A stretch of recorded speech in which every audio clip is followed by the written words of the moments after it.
વાલા દર્શક મિત્રો, આપણને મળેલું આ જીવન બહુ મૂલ્યવાન છે. તે જીવન કેવી રીતે જીવવું તે પવિત્ર બાઇબલ આપણને શીખવે છે. જો આપણે તે અનુસાર જીવન જીવીએ તો ઈશ્વરનો આશીર્વાદ પ્રાપ્ત કરી શકીએ છીએ. તમારું જીવન કયા માર્ગ પર આગળ વધી રહ્યું છે તે સંબંધી વિચાર કરો.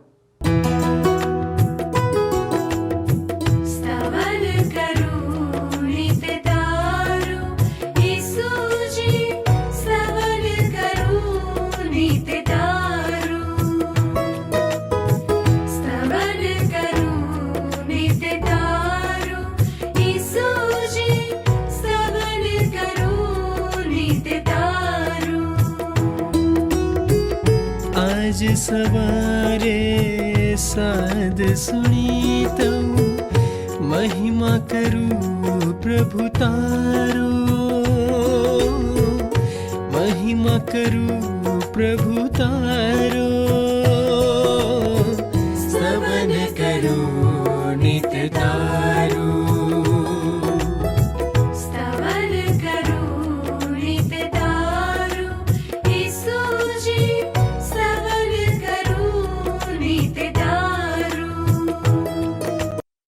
પ્રિય મિત્રો, આપ સર્વ સ્તવન કાર્યક્રમમાં ઉપસ્થિત થયા છો, તેથી હું ખૂબ આનંદ અનુભવી રહ્યો છું. સ્તવન કાર્યક્રમ આપણા જીવનના ઉદ્દેશોને સમજવાને માટે છે. ઈશ્વરે આપણ દરેકને એક વિશેષ ઉદ્દેશ સાથે જીવન આપ્યું છે. ઈશ્વરની નજરમાં આપણું જીવન અમૂલ્ય છે અને તેથી ઈશ્વર દરેક વ્યક્તિને અવસર કે તક આપે છે કે તેઓ જીવંત પરમેશ્વરની ઓળખ પામે અને તેમની આરાધના કરે. સ્તવન કાર્યક્રમમાં આપણે ઈશ્વરના વચનોનો પદ્ધતિસર અભ્યાસ કરી રહ્યા છીએ કે ઈશ્વરની યોજનાઓને આપણે આપણા જીવન માટે જાણી શકીએ, સમજી શકીએ અને તે અનુસાર આપણે જીવન પણ જીવી શકીએ. જ્યારે મનુષ્ય ઈશ્વરના જ્ઞાન વગર જીવન જીવે છે ત્યારે તે અચૂક ભૂલ કરે છે અને તે પોતાના જીવનમાં ઈશ્વરના આશીર્વાદને આવતા અટકાવી દે છે. જો આપણા બાળકો આપણા ધોરણોથી અલગ રીતે કાર્ય કરતા હોય તો આપણે તેઓને ટકોર કરીએ છીએ કે ઠપકો આપીએ છીએ અને ઘણી બધી વાર શિક્ષા પણ કરીએ છીએ. ખરું ને મિત્રો? પવિત્ર ગ્રંથ બાઇબલ જે સત્ય વચન છે તે આપણને જીવનનો માર્ગ અને હેતુ જણાવે છે. આપણે સંકટના દિવસો પણ જોયા છે, તેમ છતાં આપણે આ સંસારમાં જીવી રહ્યા છીએ. તેનો અર્થ એ છે કે આપણા માટે હજુ પણ સમય છે. આપણી પાસે હજુ પણ અવસર કે તક રહેલી છે. તેથી આપણે ઈશ્વરની પાસે આ અભ્યાસ દ્વારા આવી શકીએ છીએ અને ઈશ્વરના વિચારો અનુસાર ચાલી શકીએ છીએ. આપણે આ દિવસો દરમિયાન બાઇબલમાંથી પ્રેરિતોના કૃત્યો અથવા પ્રેષિતોના કાર્યો નામના પુસ્તકનો અભ્યાસ કરી રહ્યા છીએ અને શીખી રહ્યા છીએ કે ઈશ્વર ઉદ્ધારના સમાચારને કેવી રીતે સંસારના લોકો માટે ઉપલબ્ધ કરાવી રહ્યા છે અને કેવી રીતે શુભ સંદેશ આપણા જીવનો સુધી પહોંચ્યો છે. ચાલો આપણે સંપૂર્ણપણે સમજીએ કે ઈશ્વર તેમની યોજનાઓને કેવી રીતે આપણા જીવનમાં કે જીવનો માટે પૂર્ણ કરે છે. આપણે આજના અભ્યાસમાં આગળ વધીએ. પ્રિય મિત્ર, તમને યાદ હોય તો ગત સ્તવન કાર્યક્રમમાં આપણે બાઇબલમાં આવેલા નવા કરારના વિભાગમાં પ્રેષિતોના કાર્ય નામના પુસ્તકના 10મા અધ્યાયની 29મી કલમ સુધી પહોંચ્યા હતા, બરાબર ને? આજે આપણે 30મી કલમથી આગળ વધીને 10મો અધ્યાય પૂરો કરીશું, એટલે કે 48મી કલમ સુધી, અને પછી એના 11મા અધ્યાયની 1 થી 26 કલમો જોવા માંગીએ છીએ. મારી તમને નમ્ર વિનંતી છે મિત્ર, જો તમારી પાસે પ્રેમ સંદેશ નામનું પુસ્તક હોય તો કૃપા કરીને 365 નંબરના પૃષ્ઠ પર 365 નંબરના પૃષ્ઠ ઉપર તમારી સમક્ષે ખુલ્લું રાખો. પ્રેષિતોના કાર્ય 10મો અધ્યાય અને 30મી કલમ તમને ત્યાં જોવા મળશે. મારી સાથે સાથે તમે 30 થી 33 કલમો જોશો. અહીં લખવામાં આવ્યું છે મિત્ર, કર્નેલિયસે કહ્યું. કર્નેલિયસે શું કહ્યું? 3 દિવસ પહેલા લગભગ આ જ સમયે બપોરે 3 વાગે હું મારા ઘરમાં પ્રાર્થના કરતો હતો. એકાએક ચળકતા વસ્ત્રો પહેરેલો એક માણસ મારી સમક્ષ ઊભો રહ્યો. તેણે કહ્યું, કર્નેલિયસ, ઈશ્વરે તારી પ્રાર્થનાઓ સાંભળી છે અને તારા દાન ધર્મના કાર્યો યાદ કર્યા છે. સિમોન પીતર નામે માણસને બોલાવવા કોઈને જોપ્પા મોકલ. સમુદ્ર કિનારે રહેતા સિમોન ચમારને ત્યાં તે મહેમાન તરીકે ઉતર્યો છે અને તેથી મેં તમને તરત બોલાવડાવ્યા અને તમે કૃપા કરીને આવ્યા છો. હવે પ્રભુએ તમને જે કહેવા આજ્ઞા કરી છે તે સાંભળવા અમે બધા અહીં ઈશ્વરની હાજરીમાં ઉપસ્થિત થયા છીએ. હવે કર્નેલિયસ જાણે પિતરને એમ કહે છે કે મને ખબર નથી કે મેં શા માટે તમને બોલાવ્યા છે. મને તો એટલી જ ખબર છે કે તમને બોલાવવા ઈશ્વરે મને આદેશ આપ્યો છે અને હું માનું છું કે મને આપવા માટે તમારી પાસે કોઈ સંદેશ છે. હવે 34 અને 35મી કલમ જુઓ. પિતર કેવો એકરાર કરે છે. પિતરનો સંદેશ એ શીર્ષક નીચે 34 અને 35 કલમોમાં લખ્યું છે. પિતરે બોલવાનું શરૂ કર્યું. હવે મને સમજ પડે છે કે ઈશ્વર બધા માણસો પ્રત્યે સમાન ધોરણે વર્તે છે. તેમને બીક રાખનાર અને સુકૃત્ય કરનાર તેમને સ્વીકાર્ય છે, પછી ભલેને તે કોઈ પણ જાતિનો કેમ ન હોય. જોયું તમે મિત્ર, ઈશ્વરે પિતરને એક બિન યહૂદી રોમનને ઈસુ ખ્રિસ્તનો શુભ સંદેશ આપવાનો આદેશ આપ્યો. પિતરે શું કર્યું? એની યહૂદી પાશ્ચાત્ય ભૂમિકા અને પોતાના બુદ્ધિ ડાપણને કોરે મૂકી દઈને ઈશ્વરનો આદેશ પોતાને શિરે ચડાવી દીધો. ઈશ્વરે સ્પષ્ટ કરવા માંગતા હતા કે પ્રભુ ઈસુ ખ્રિસ્તમાં માણસોને મળતી પાપોની માફીનો શુભ સંદેશ દુનિયાના બધા જ લોકો માટે હતો. બધા લોકો માટે, એમાં કોઈ ભેદભાવ નથી. 36 અને 37મી કલમોમાં લખ્યું છે, સૌના પ્રભુ એટલે ઈસુ ખ્રિસ્તની મારફતે શાંતિનો શુભ સંદેશ જાહેર કરીને પોતાના ઇઝરાયેલી લોકોને ઈશ્વરે જે સંદેશો આપ્યો તેની તમને ખબર છે. યોહાને બાપ્તિસ્માનો પ્રચાર કર્યો, ત્યાર પછી ગાલિલથી શરૂ કરીને આખા ઇઝરાયલ દેશમાં જે મહાન બનાવ બન્યો તે તમે જાણો છો. કર્નેલિયસ અને તેની સાથે એકત્રિત થયેલા માણસોએ નાઝરેથના ઈસુ વિશેની કેટલીક મૂળ હકીકતો વિશે સાંભળ્યું હશે અને એમણે બાપ્તિસ્મા કરનાર યોહાનની સેવા વિશે પણ સાંભળ્યું હશે. 38 થી 40 કલમોમાં લખ્યું છે કે નાઝરેથના ઈસુ, જેમના પર ઈશ્વરે પવિત્ર આત્મા અને સામર્થ્યનો અભિષેક કર્યો, તેમને વિશે પણ તમે જાણો છો. તેમણે સર્વ જગ્યાએ જઈને ભલું કર્યું અને જેઓ શૈતાનના અધિકાર નીચે હતા તે બધાને સાજા કર્યા, કારણ ઈશ્વર તેમની સાથે હતા. યહૂદીઓના દેશમાં અને યરૂશાલેમમાં તેમણે જે જે કર્યું તે બધાના અમે સાક્ષીઓ છીએ. તેઓએ તેમને ક્રૂસ પર ખીલાથી જડીને મારી નાખ્યા. ધ્યાનથી જુઓ મિત્ર, તમે કેવી વાત છે. સિમોન પીતર શું કરે છે? હવે પીતર પ્રભુ ઈસુ ખ્રિસ્તને લગતી બધી જ હકીકતો પ્રદર્શિત કરે છે.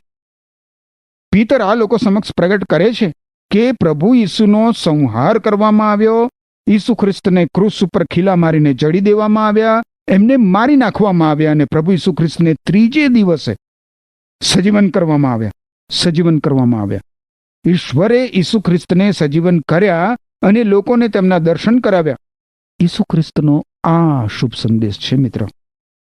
ઈસુ ખ્રિસ્તનો શુભ સંદેશ આ જ છે મિત્ર. હવે તમે જુઓ આગળ 41 થી 43 કલમો.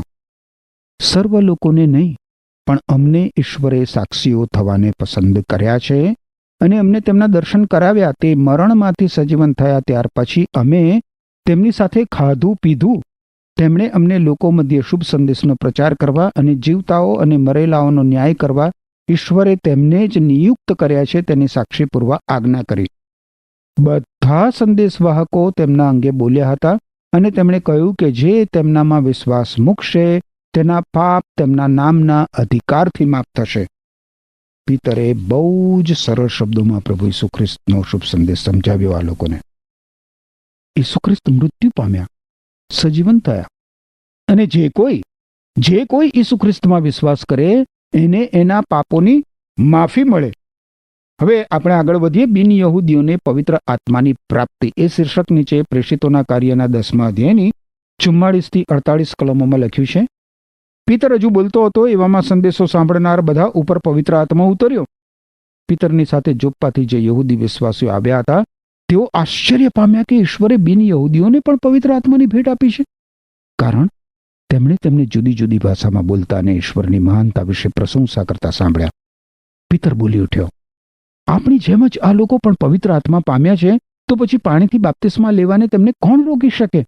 તેથી તેણે ઈસુ ખ્રિસ્તના નામમાં તેમને બાપ્તિસ્મા આપવાની આજ્ઞા કરી. પછી લોકોએ તેને થોડા વધારે દિવસો રોકાઈ જવાની વિનંતી કરી. હવે આ પ્રસંગને બિન યહૂદી 50મા દિવસ તરીકે પણ ઓળખવામાં આવે છે. મિત્ર, બિન યહૂદીઓને પણ પવિત્ર આત્મા પ્રાપ્ત થયો એ જોઈને પિતરને આશ્ચર્ય થયું. પવિત્ર આત્માની આ વૃષ્ટિની ખાતરી લોકો જુદી જુદી ભાષાઓમાં બોલ્યા એ દ્વારા સાંભળવાથી થઈ. જુદી જુદી ભાષાઓમાં લોકો બોલ્યા, તેથી પિતરને અને અન્ય લોકોને એ સાબિતી મળી કે ઈશ્વર બિન યહૂદીઓને પણ એમના દુષ્કર્મોના બંધનોમાંથી, એમના પાપોની શિક્ષામાંથી બચાવશે જ અને તેમને પવિત્ર આત્મા આપશે. આ ખાતરી થઈ ગઈ એમને. હવે મિત્ર, આપણે પ્રેષિતોના કાર્યના 11મા અધ્યાયમાં પ્રવેશ કરીએ. પિતરનો અહેવાલ એ શીર્ષક નીચે તમે પ્રેષિતોના કાર્યના 11મા અધ્યાયની પ્રથમ 3 કલમો જુઓ તો ત્યાં લખવામાં આવી છે, પ્રેષિતો અને સમગ્ર યહૂદિયામાંના ભાઈઓએ સાંભળ્યું કે બિન યહૂદીઓએ પણ ઈશ્વરના વચનનો સ્વીકાર કર્યો છે. પિતર યરૂશાલેમ ગયો ત્યારે બિન યહૂદીઓએ સુન્નત કરાવવી જોઈએ તેવું માનનારાઓએ તેની ટીકા કરી. સુન્નત ન કરાવી હોય એવા બિન યહૂદીને ઘેર તમે મહેમાન તરીકે રહ્યા અને તેની સાથે ભોજન પણ લીધું. તેથી જે કંઈ બન્યું હતું તેનો પિતરે તેમને શરૂઆતથી અહેવાલ આપ્યો. બિન યહૂદી લોકોએ ઈશ્વરના વચનો સ્વીકાર્યા તે વિશે અને પિતરના વર્તન વિશે લોકોમાં શંકા હતી અને ભાગલા પણ પડ્યા હતા. આપણે સમજવું જોઈએ મિત્ર કે પિતરનું વર્તન યહૂદી લોકોની દ્રષ્ટિમાં અત્યંત ખતરનાક હતું. હકીકતમાં તો કર્નેલિયસના ઘેર જે બન્યું તે વિશે તેના 1 મહિના અગાઉ પિતરને જો પૂછવામાં આવ્યું હોત ને તો પિતર પણ એમ જ કહેત કે એ બધું ખતરનાક હતું. ખરેખર તો પિતર હવે એના અહેવાલમાં યરૂશાલેમની મંડળીના લોકોની જાણે કે માફી ના માંગતો હોય એવો સૂર સંભળાય છે. પિતર સ્પષ્ટ કરે છે કે તે પોતે તો એવું પગલું ભરવા માંગતો જ નહોતો, પણ આખા પ્રસંગમાં પવિત્ર આત્માનો હાથ હતો અને એટલે એણે પવિત્ર આત્માના આદેશ અનુસાર કામ કર્યું.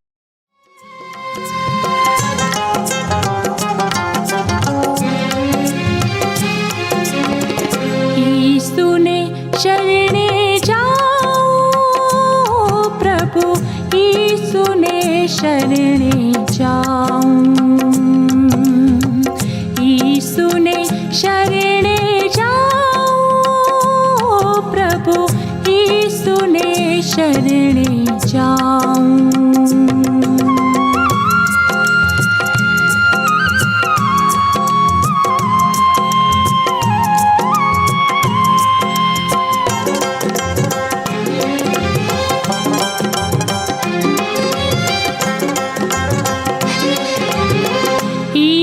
થકી સૌ પાપ ટળે છે, એથી ઘણો હરખાઓ.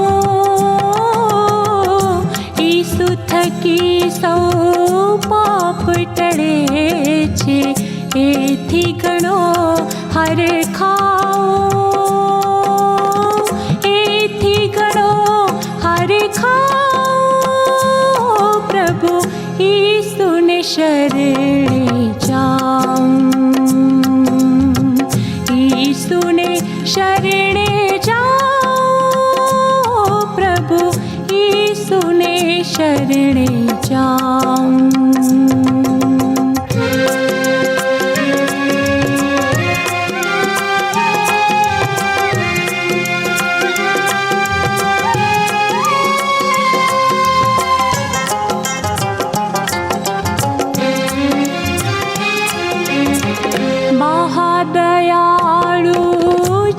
પ્રભુ ઈસુ તે પરવારે વારે જાઓ,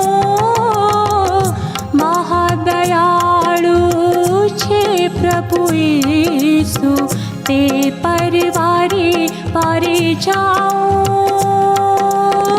તે પરવારે વારે જાઓ પ્રભુ, ઈસુને શરણે જાઓ, ઈસુને શરણે જાઓ પ્રભુ, ઈસુને શરણે જાઓ.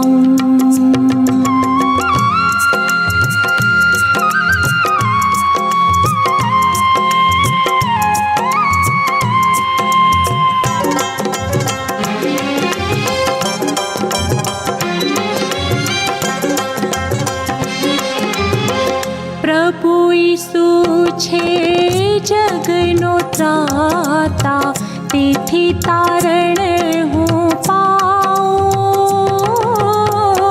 પ્રભુ ઈસુ છે જગનો ત્રાતા, તેથી તારણ હું પાઉં. તેથી તારણ હું પાઉં. પ્રભુ ઈસુને શરણે જાઉં. ઈસુને શરણે જાઉં. પ્રભુ ઈસુને શરણે જાઉં.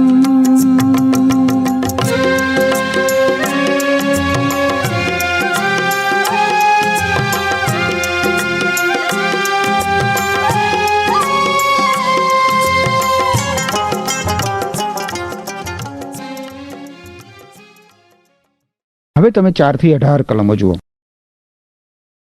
તેથી જે કંઈ બન્યું હતું તેનો પિતરે તેમને શરૂઆતથી અહેવાલ આપ્યો. હું જોપ્પા શહેરમાં પ્રાર્થના કરતો હતો, ત્યારે મને સંદર્શન થયું. મેં આકાશમાંથી 4 છેડાથી ઉતરાતું મોટી ચાદર જેવું કંઈક ઉતરી આવતું જોયું. તે મારી નજીક આવીને અટકી ગયું. મેં તેમાં ધારીને જોયું તો તેમાં મેં 4 પગવાળા પ્રાણીઓ, વન્ય પશુઓ, પેટે ચાલનારા પ્રાણીઓ અને જંગલી પક્ષીઓ જોયા. પછી મેં એક અવાજ સાંભળ્યો, પિતર, ઊઠ, મારીને ખા. પણ મેં કહ્યું, ના, કદી નહીં પ્રભુ.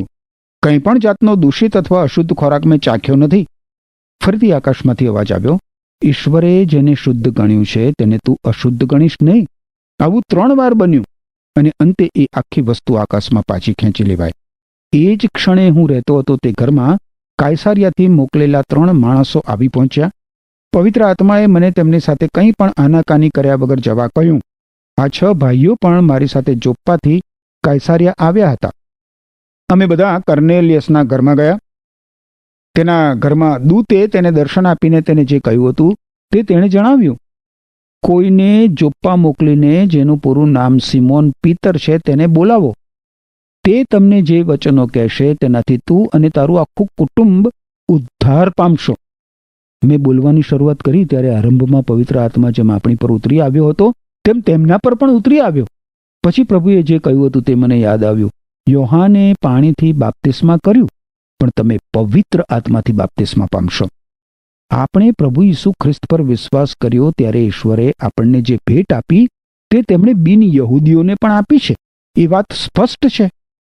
તો પછી પ્રભુને એમ કરતા અટકાવનાર હું કોણ? એ સાંભળીને તેઓ ટીકા કરતા બંધ થઈ ગયા અને ઈશ્વરની સ્તુતિ કરતા કહેવા લાગ્યા, તો પછી ઈશ્વરે બિન યહૂદીઓને પણ પોતાના પાપથી પાછા ફરીને નવું જીવન જીવવાની તક આપી છે. પિતર હજી પણ ઈશ્વરના આદેશ પ્રત્યે આશ્ચર્ય વ્યક્ત કરે છે. પરંતુ પિતરનો અહેવાલ સાંભળીને કટ્ટર યહૂદીઓના મોં પણ સિવાય ગયા. પિતરના વિરોધમાં હવે એ લોકો કંઈ જ કહી શકે એમ નહોતા, કારણ કે જે બન્યું હતું એ દેખીતી રીતે જ ઈશ્વર દ્વારા બન્યું હતું ને. અને એટલે એમણે ઈશ્વરની સ્તુતિ કરી. આ કેટલો બધો મહાન દિવસ હતો, કેટલો બધો મહાન દિવસ. બિન યહૂદીઓ સુધી પહોંચવાનું દ્વાર ખુલી ગયું હતું. હવે દેખાય છે કે દુનિયાના છેડા સુધી પ્રભુ ઈસુ ખ્રિસ્તના શુભ સંદેશના પ્રચાર કાર્યનો તખ્તો ઊભો થઈ ગયો છે. હવે મિત્ર 2 થી 18 કલમો ઉપર સામૂહિક રીતે વિચારતા આપણને શીખવા મળે છે કે પિતરે જ્યારે યરુશાલેમની મંડળીને કર્નેલિયસના પરિવર્તનના સમાચાર આપ્યા ત્યારે તેના વિશ્વાસીઓને એ સાંભળીને આંચકો લાગ્યો હતો કે પિતરે બિન યહૂદી માણસ સાથે ભોજન લીધું. પરંતુ પિતરનો આખો અહેવાલ સાંભળ્યા બાદ એમણે ઈશ્વરની સ્તુતિ કરી. યરુશાલેમની મંડળીનો આવો પ્રત્યાઘાત આપણને શીખવે છે મિત્ર કે બીજા વિશ્વાસીઓ સાથેના મતભેદોનો ઉકેલ આપણે કેવી રીતે લાવવો જોઈએ. બીજા વિશ્વાસીઓના વર્તનનો ન્યાય કરતા પહેલા એ જરૂરી છે કે આપણે એમની વાત પૂરેપૂરી સાંભળીએ. એમના દ્વારા પવિત્ર આત્મા કદાચ આપણને મહત્વની વાત શીખવવા માંગતો હોય. હવે 8મી કલમ ઉપર વધુ વિચારતા એ નિષ્કર્ષ નીકળે છે કે ઈશ્વરે સમગ્ર બાઇબલમાં જણાવ્યું હતું કે એ દુનિયાના બધા જ દેશોને પોતાની ઓળખાણ આપશે અને ઈસુ ખ્રિસ્ત દ્વારા બધાને પોતાની સાથે સીધા સંબંધમાં આવવાનો શુભ સંદેશ પહોંચાડશે. વારું, આપણે આગળ વધીએ. 11મા અધ્યાયમાં 19 થી 21 કલમો જોઈશું. અંત્યોખમાં શિષ્યો ખ્રિસ્તી કહેવાયા. એ શીર્ષક નીચે પ્રેષિતોના કાર્યના 11મા અધ્યાયની 19 થી 21 કલમો તમે જુઓ તો લખવામાં આવ્યું છે, સ્ટેફનને મારી નાખવામાં આવ્યો ત્યારે થયેલી સતાવણીને કારણે વિશ્વાસીઓ વિખેરાઈ ગયા હતા. એમાંના કેટલાક આ સંદેશ માત્ર યહૂદીઓને જ પ્રગટ કરતા છે. ફોનેસિયા, સાયપ્રસ અને અંત્યોક સુધી ગયા, પરંતુ સાયપ્રસ અને કુરેનીમાંથી કેટલાક વિશ્વાસીઓ અંત્યોક ગયા. તેઓએ બિન યહૂદીઓ સમક્ષ પણ આ સંદેશો જાહેર કર્યો અને તેમને પ્રભુ ઈસુ વિશેનો શુભ સંદેશ જણાવ્યો. પ્રભુનું પરાક્રમ તેમની સાથે હતું અને ઘણા લોકોએ વિશ્વાસ કર્યો અને પ્રભુ તરફ ફર્યા. હવે અત્યાર સુધી તો આપણે જોયું એ પ્રમાણે મિત્ર, પ્રભુ ઈસુ ખ્રિસ્તના શુભ સંદેશનો પ્રચાર માત્ર યહૂદી લોકો મધ્યે જ થતો હતો.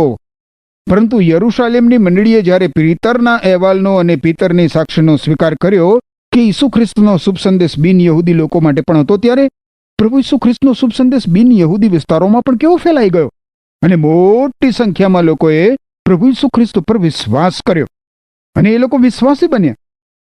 સ્ટેફનના મૃત્યુ બાદ જ્યારે અસંખ્ય વિશ્વાસીઓની સતાવણી થઈ અને વિશ્વાસીઓ વેરવિખેર થઈ ગયા અને દૂર દૂરના પ્રદેશોમાં તેમણે પ્રભુ ઈસુ ખ્રિસ્તના શુભ સંદેશનો પ્રચાર કર્યો, ત્યારે ઈશ્વરના વચનરૂપી બી બધે જ વવાઈ શક્યા. અંત્યોખમાં પણ પવિત્ર આત્માનું ભારે કામ થયું. યરૂશાલેમની મંડળીને તેના સમાચાર મળ્યા અને એટલે યરૂશાલેમની મંડળીએ બારનાબાસને અંત્યોક મોકલ્યો. હવે અંત્યોક એ ઈસુ ખ્રિસ્તની મંડળીનું બીજું કેન્દ્ર બનશે. હકીકતમાં તો કેન્દ્ર યરૂશાલેમથી અંત્યોકમાં ખસેડાશે. અંત્યોકમાં દુનિયાભર માટે પ્રભુ ઈસુ ખ્રિસ્તના શુભ સંદેશના પ્રચારનું કેન્દ્ર એ રીતે સ્થપાયું મિત્ર. અહીંયા વિશ્વાસીઓએ જુસ્સાભેર બિન યહૂદી લોકોને પ્રભુ ઈસુ ખ્રિસ્તનો શુભ સંદેશ આપવાનું શરૂ કર્યું. હવે યરૂશાલેમે કરેલી સ્વીકૃતિને કારણે સિરિયાના અંત્યોક શહેરે બીજા કોઈ પણ શહેર કરતા આરંભની મંડળીમાં વધારે મહત્વનો ભાગ ભજવ્યો હતો મિત્ર. રોમ અને એલેક્ઝાન્ડ્રિયા શહેરોને બાદ કરતા રોમન દુનિયામાં અંત્યોક પ્રદેશનું અંત્યોક શહેર સૌથી મોટું શહેર હતું. આ શહેરમાં મિત્ર સૌ પ્રથમ બિન યહૂદી લોકોની મંડળી સ્થપાઈ અને 26મી કલમ પ્રમાણે આ શહેરમાં સૌ પ્રથમ વિશ્વાસીઓ ખ્રિસ્તી કહેવાયા. પાઉલે તેની પ્રચાર મુસાફરીઓ દરમિયાન અંત્યોક શહેરમાં પોતાનો મુકામ રાખ્યો હતો. અંત્યોક શહેર મનઘડત ઈશ્વરોની પૂજા અર્ચનાનું કેન્દ્ર હતું અને એના પરિણામે ત્યાં નિરંકુશ જાતીય અનૈતિકતા અને દુષ્ટતાએ માજા મૂકી હતી. પરંતુ અહીં પ્રભુ ઈસુ ખ્રિસ્તના પ્રચારનું કેન્દ્ર સ્થપાયું મિત્ર. આપણા માટે આમાં કેટલો બધો મોટો પદાર્થ પાઠ સમાયેલો છે. વારું આગળ હવે 23 અને 24મી કલમ જોશો. તેણે જઈને જોયું કે ઈશ્વરે લોકોને આશીષ આપી હતી અને તેથી તે ખુશ થઈ ગયો.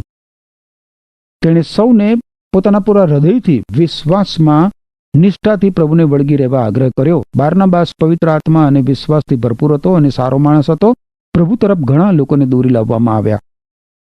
બારનાબાસ વિશે અહીંયા કેટલી સરસ વાત કરવામાં આવી છે મિત્ર. બારનાબાસ સારો માણસ હતો, પવિત્ર આત્માથી અને વિશ્વાસથી ભરપૂર. બારનાબાસ અંત્યોકના વિશ્વાસીઓનો જાણે કે પાળક બની ગયો.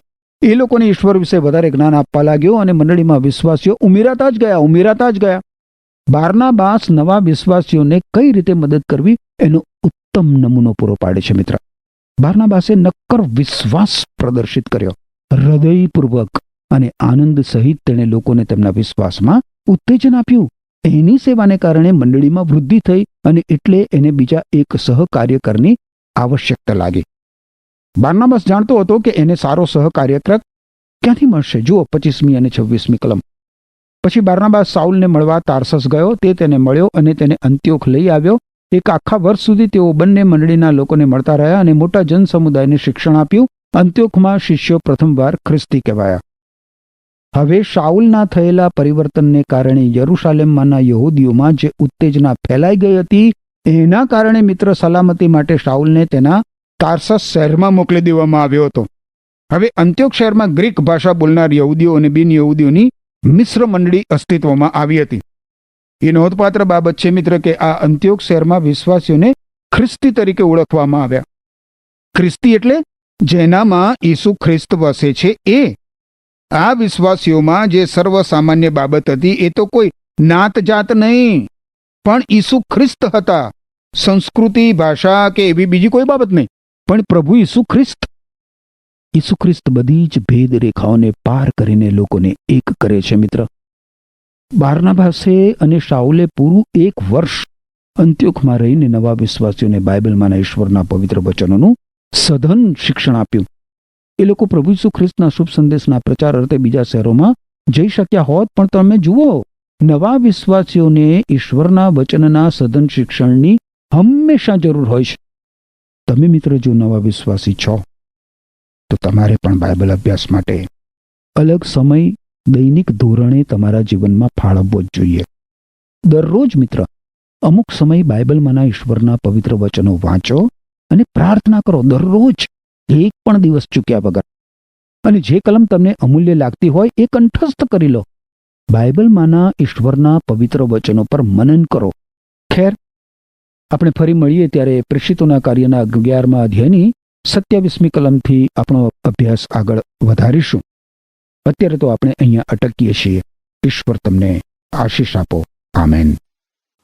વહાલા દર્શક મિત્રો, શરૂઆતમાં શિષ્યોએ વિચાર્યું હતું કે શુભ સંદેશ ફક્ત તેમના સંપ્રદાયના લોકોને માટે છે, પરંતુ પિત્તરને ઈશ્વરે દર્શન દ્વારા સમજાવ્યું કે જેને ઈશ્વરે શુદ્ધ કે પવિત્ર ઠરાવ્યું છે તેને તે અશુદ્ધ કે અપવિત્ર કહી શકે નહીં.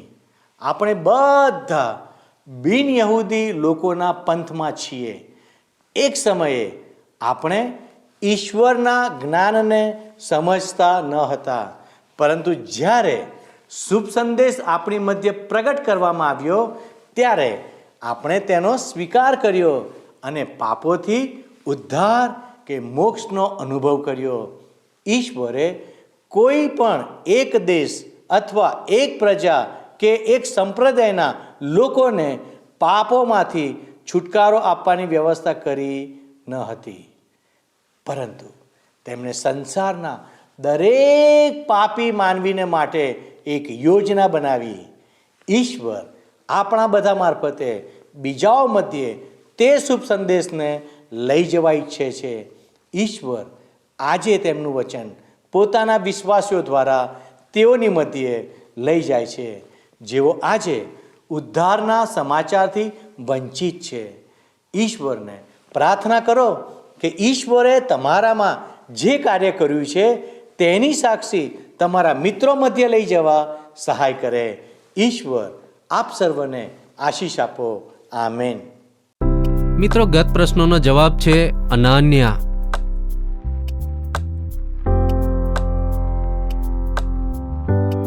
આજનો પ્રશ્ન છે, કયા શહેરમાં શિષ્યો પ્રથમવાર ખ્રિસ્તી કહેવાયા?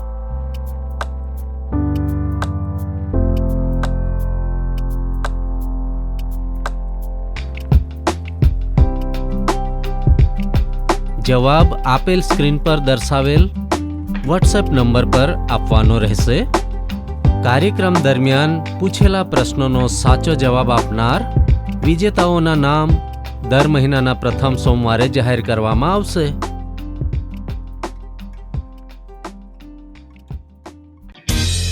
શું તમને આ કાર્યક્રમ ગમ્યો? અત્યારે જ અમને મિસ કોલ કરો.